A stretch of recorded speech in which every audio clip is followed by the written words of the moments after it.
Salut tout le monde, bienvenue sur Parlons Eurovision. Et bien ça y est, on a eu la deuxième demi-finale de Destination Eurovision, la sélection française pour le concours Eurovision de la chanson 2018 à Lisbonne au Portugal. On connaît les 8 finalistes et encore une fois, eh bien c'était un très beau show, j'ai trouvé. Voilà, c'était rythmé, c'était sympa. Les chansons étaient franchement pas mal comparées à la première demi-finale, même si j'ai trouvé qu'au milieu du running order, on a eu un petit creux peut-être, même si Maxi Lamon était là et qu'il a fini quand même deuxième, on le rappelle. Mais voilà, il y a eu des vraies petites pépites, donc on va tout de suite regarder tout ça. Excepté la vie. Je suis née ce matin, je m'appelle. Merci. Bon bah merci de Madame Monsieur, évidemment, c'était mais alors le favori, mais vous savez pas qu'est-ce que j'en ai entendu parler de cette chanson, j'ai cru moi que c'était la nouvelle chanson du siècle, que c'était Euphoria et Fairy Tail qu'ils ont mis ça ensemble et pff, tout a explosé. Et bon, bah c'est très bien, franchement, non, c'est une très très belle chanson. Après, voilà, je m'attendais vraiment à ce que ce soit encore beaucoup mieux. Mais voilà, c'est une belle chanson avec une belle histoire très touchante. Maintenant, est-ce que ça peut gagner? Et ça, honnêtement, je ne sais pas. Est-ce que ça peut gagner un concours comme Destination Eurovision? On a vu hier déjà que ça a dû batailler pour remporter les suffrages des jurys, en marquant 56 points au total. C'est quand même 10 de moins que Lisandro Cucci la semaine dernière. Je ne sais pas si ça peut gagner. Ça va faire très certainement un top 4, hein, première moitié de tableau samedi prochain. Mais pour la victoire, je ne suis pas sûr. Et puis ensuite à l'Eurovision, par contre, là tout peut se passer. Ça peut donner quelque chose de très sympa parce qu'il y a quand même une véritable atmosphère autour du titre. Donc à voir honnêtement, mais c'était vraiment quelque chose de pas mal du tout.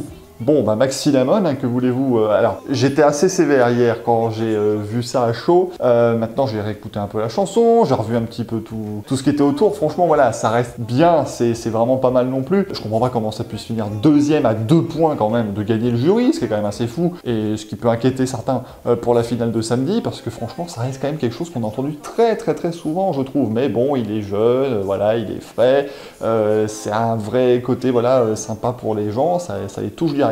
Et donc voilà, je peux à peu près comprendre. Maintenant, je pense pas non plus qu'il devrait jouer la victoire. Mais bon, on verra bien évidemment samedi. Peut-être aussi que les téléspectateurs voteront pour lui. Qui sait? Mais franchement, une surprise. Après, voilà, c'est très bien pour lui, franchement. Maintenant, voilà, est-ce qu'avec une chanson aussi faible, entre guillemets, ça pourrait vraiment passer?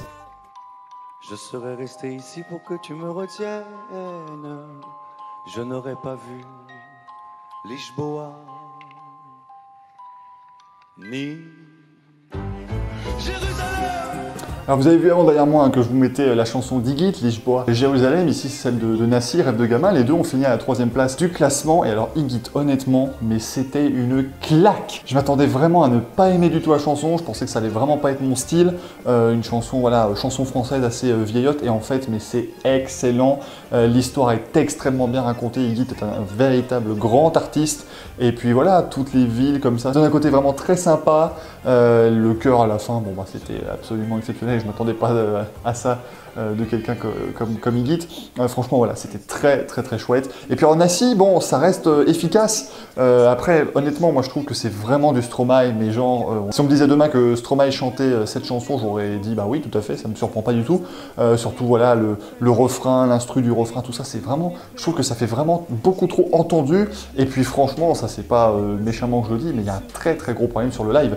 La fin du live de Nassi, franchement, on le sent essoufflé. Donc peut-être voilà, un petit peu moins de danse, un petit peu moins de chorégraphie, mais se reconcentrer sur la voix parce que c'est quand même la chose la plus importante à la base dans une chanson. Mais donc voilà, bon, pour les qualifier, pas trop de grosses désillusions, puis franchement il y a eu un gros écart entre la 4e et la 5e place, et encore un plus grand écart entre la 5e et la 6e, donc franchement on peut pas dire non plus que les 4 finalistes volent leur place. Pour June the Girl, parce que ça, bon, ça a été le grand sujet de débat, June the Girl, 8 points, mais qu'est-ce que c'est que ce scandale? Bon, bah moi mon avis, c'est que June the Girl déjà c'est une vraie artiste. On l'a vu avec son portrait, on l'a vu sur scène, franchement j'aime beaucoup voilà, ce qu'elle est et ce qu'elle propose. Maintenant, la chanson en elle-même, déjà la chanson, bon bah soyons francs, elle n'est pas extraordinaire.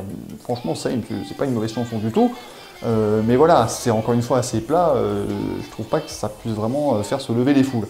Et alors moi je suis désolé, mais le refrain en playback, même si elle a prouvé sur Twitter qu'avec sa jolie voix elle pouvait le faire, d'accord, mais il fallait le faire sur le plateau. Moi je suis désolé, on est à l'Eurovision il n'y a pas de playback. Et ça, bon, à part si vous êtes la Norvège l'an dernier. Mais ça, voilà, on dirait que les gens autour de cette chanson-là n'ont pas compris. On n'est pas au Melody Festival, même si les règles de Destination Eurovision l'autorisent, mais c'est en général on fait ça pour camoufler des mauvaises voix. Hein, au Melody Festival, c'est Anton Ewald qui va faire ça, mais pas quelqu'un qui sait chanter admirablement comme June the Girl. Donc là, c'était ma grosse déception, en tout cas au niveau de la hype avant le concours. Bon, par contre, maintenant, ça. 0 point. Non mais sérieusement, quel scandale quoi. Bon, je dis pas non plus qu'elle méritait de gagner la demi-finale, Lucie. Non, franchement, c'était pas mal, ça bougeait, c'était cool. Peut-être que c'était juste trop pas mal et qu'effectivement, on pouvait pas en voter. Mais franchement, il n'y a pas un seul dans les 6 jurys qui s'est dit tiens, je peux mettre ça au moins 6e sur 9. Non. Franchement, 0. Mais enfin bon, que voulez-vous, c'est comme ça. Moi, ça n'enlève pas le fait que j'ai beaucoup aimé la chanson. Et c'est toujours le principal. Maintenant, mais il reste la finale de Destination Eurovision. Personnellement, je pense quand même que c'est Lisandro qui va gagner. Je pense que pour l'instant, il a le package le plus complet et le plus compétitif pour l'Eurovision. Et c'est quand même ce qu'il faut regarder à la fin. Parce que vu les audiences, malheureusement, de Destination Eurovision, qui a fait 2 millions hier, je pense qu'il va falloir un gros résultat à l'Eurovision pour avoir encore une sélection nationale l'an prochain. Parce que j'ai très peur avec l'arrivée de The Voice la semaine prochaine.